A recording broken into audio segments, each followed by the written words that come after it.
Maaliwalas ang panahon. Payapa sa gitna ng bukirin. Dito sa Barangay Bulihan sa Rosario, Batangas. Ngunit sa loob ng isa sa mga bahay doon, may nagkukubli sa dilim. Mistulang natutunaw na kandila ang muka ni Milagros o mas kilala bilang si Agring. Alam niyang hindi ito pangkaraniwan, kaya mailap siya sa ibang tao. Dati nahihiya akong lumawas at halos ay nakatakot sa akin, saka ako'y hiyang-hiya. Hiyang-hiya ako. Hindi lang ito tungkol sa itsura, pati mga simpleng gawain tulad ng pagkain, komplikado para sa kanya. Pagkain ko pa nga at saka ako po ay nakain, mahirap. Dito po nagaan, pati po tubig. Kaya po ako pag nakain, basa-basa. Nahirap ka ako. Sa kabila nito, masipag at maasahan pa rin sa gawaing bahay si Agring. Yun nga lang, hindi maiwasang abutin ng siyam-siyam.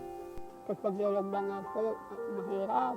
Di ako po ay tutong kayad. Yung lulusot po. Ganito po. Lulusot dito. Di ako po laging tatayo at kakalungin po. Gayon na uli, lulusot uli dito sa akin ito. Kaya po ako'y matagal maglaba. Ako'y basang-basa at dahil ka nalapat ito sa sahig na labahan. Pangatlo si Agring sa siyam na magkakapatid. Ang kakaiba niyang kalbaryo, nagsimula nung siya ay 2 taong gulang pa lang. Nagugustuhan na po na may bukol po dito. Ngayon po, yun na ang utay-utay na yun, lumalaki. Hanggang sa ngayon. Kaya po ako, hirap na hirap kumilos. Napakabigat po. Sa gabi nga po ako hindi makatulog. At 2 na ang unang ko hindi ko po maintindihan kung saan po ipipihit yung aking bato at masakit po ng himay, ngalay. Ngayon, 68 years old na si Agring. Pero, ni minsan, hindi pa siya nakapagpatingin sa doktor. Saan nga po makapagpatingin sa nga po pera. Pero kung sa ngayon po, kung halimbawa tatanggalin, ayaw ko na po ako matanda na. Sabi ko hindi na ako magtatagay sa mundo. Natiis ko po ganito katagal. Pagtiisan ko pa hanggang sa ako mawala sa mundo. Bukod kay Agring, may isa pa siyang kapatid na may kakaiba ring kondisyon. Si Perry, 49 years old, bunso sa siyam na magkakapatid. Ang buo niyang katawan, balot ng maliliit na bukol. Dati nung high school, wala po akong bukol-bukol. Dahil aming nanay, bukol-bukol din. Kami 4 po magkakapatid. Habang tumatanda, parang na labas po ang pansin ko po. Ganito. Nung high school po ako, wala po akong ganito. Hindi naman masakit ang nagsulputang bukol. Kaya hindi na ito pina-check up ni Perry. Ang ramdam ko lang yung parang dumadami. Sinasabi po ng iba yung lahi-lahi, dahil si nanay may ganun. Ang iba, yung kapatid po ng nanay, gayon din. Side-side po daw yun. Sa hirap po ng buhay, dati pagka nagkakapira nga malimit po si nanay, nakakasakit din noon po. Talagang labas-masok din po yan sa ospital noon. Tulad ni Perry, tinubuan din ng mga bukol sa buong katawan ang 56 years old nilang kapatid na si Roding. Subalit, mas malala ang kanyang kondisyon. Talaga pong masakit, hindi po ako makakilos. Alos yung pagligo ko, hagyan na po ako makaligo, masakit po siya. Alos pinapaliguan na ako ng aking mga kapatid. Nagsimula naman ang kalbaryo ni Roding sa isang bukol na tumubo sa kanyang palad. Setyembre ng nakaraang taon. Ang bukol na ito, kahawig ng tumubo sa kanyang muka at iba pang bahagi ng katawan. Bukol po ito sa palad na hanggang lumaki. Yung sugat po, ito po ay halos natabunan ng palad. Malaki-malaki na po siyang bukol, sugat na po. Sa ngayon, pangangamuhan sa pag-aalaga ng baka ang kabuhayan ni Ruding at Perry. Sa pagkain pa lang, kulang na kulang ng kita. Paano pa nila maiisip ang pagpapagamot? Pag na ano ang gastos, hamba ibibenta na pinagpipage, yun sa ibibilis nila ng page, sasambutin lahat yung mga gastos. Saka pa maghahati kami sa tubo. Nung nakaraang araw po ako yung napaglugi sa baka. Dahil ba pong baka akong naibinta, wala pa akong nakabaging lugi po, naibinta ng lugi. Sabi ko, sana naman, tama na ang sakit. Ito na lang ang nasabi ni Josephine patungkol sa kanyang mga kapatid na sina Agring, Ruding at Perry na pawang dinapuan ng kakaibang mga karamdaman. Wala silang sariling mga pamilya. Kaya mga kapatid na rin nila ang nag-aasikaso sa kanila. Walang mga asawa. Talagang walang mag-asikaso. Kakatulong-tulong kami magkakapatid noon. 6 kami tulong-tulong sa kita.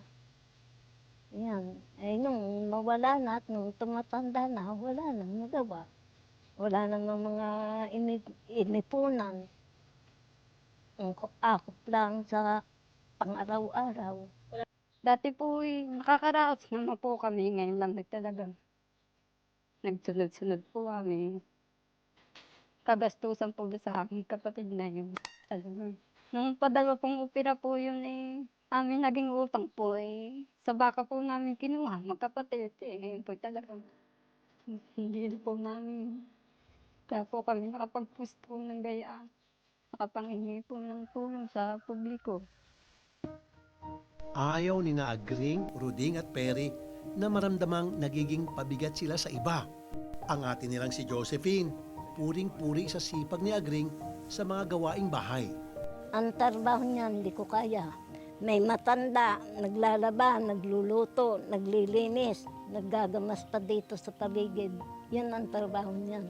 Sa pula, sinabi po namin, hindi namin kaya. Kahit ganyan niya ang pisngin niyan, naku, may tataluning malakas yan sa trabaho. Dahil wala yan tigil, kahit gabi na. Gawa pa ng gawa, sabi namin, ikaw na may mamahinga at sobra ng tanda mo. Mas concerned pa nga sila sa kanilang ina na palaban pa rin sa buhay sa edad na 90. Ay kami po puyat po sa gabi dahil sa gabi po si nanay pinakakain po hingi ng hingi, pinakagagatas po namin ng 12:00 ng gabi o 1:00. Ali kami po ni Perse ang nag-aano sa aming nanay. Ang mahirap po ang pakilos na ay di sa kahimba po ay nag-aano sa nanay, naglilinis. Ito po ay inilulusok ko sa plastic. Subalit, dumating sa punto na si Ruding kinailangan ng operahan. Halos 1 taon na po bago na operahan. Bukod po ito sa palad na hanggang lumaki, ang sugat po. Ito po ay halos natabunan ng palad. Sabi po ng doktor, hindi na po pwedeng tahiin, kailangan po putulin. Ang mga bukol ni Ruding, cancerous na raw pala, ayon sa doktor na nag-opera sa kanya. Lagi po sabi sa akin, kikimuhin para daw po wag kumalat yung virus. Sa sitwasyon naman ni Agring, kitang-kita na tanging operasyon lang ang mga kaayos sa napakahaba ng nakalawit sa kanyang muka. Ngunit, nang aming tanungin kung nais niya bang magpa-surgery, Ay naku, ayaw ko po. Ayaw ko po talaga. At ako po talaga matanda na. Iniisip ko nga ako matanda na. Hanggang sa ako, halimbawa, hanggang sa humabang hanggang dito. Hanggang napagtiisan ang gano'ng katagal. kung may mahiling man daw sila sa inyong lingkod, eto po yun. Ang mahihiling ko po ay yung pangmatagalan pong pagkikitaan namin dahil talagang ay lang po ang kaya ko pong alagaan baka dito.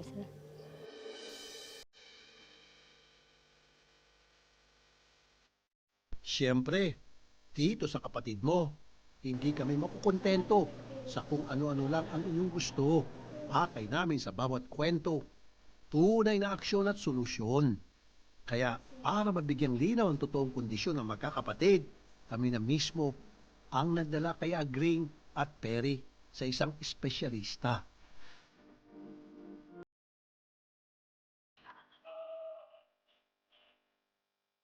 So ang neurofibromatosis po ay isang sakit, no, na tinatawag na genetic disease, no, may kinalaman po sa gene. So po ito pong gene ay namamana. Lahat ng tao po ay may tinatawag na tumor suppressor gene. So kung ang mother niya ay meron po siyang 50-50%. 50% na magkaroon tubuan ng mga bukol na ito, no? O 50% naman na hindi.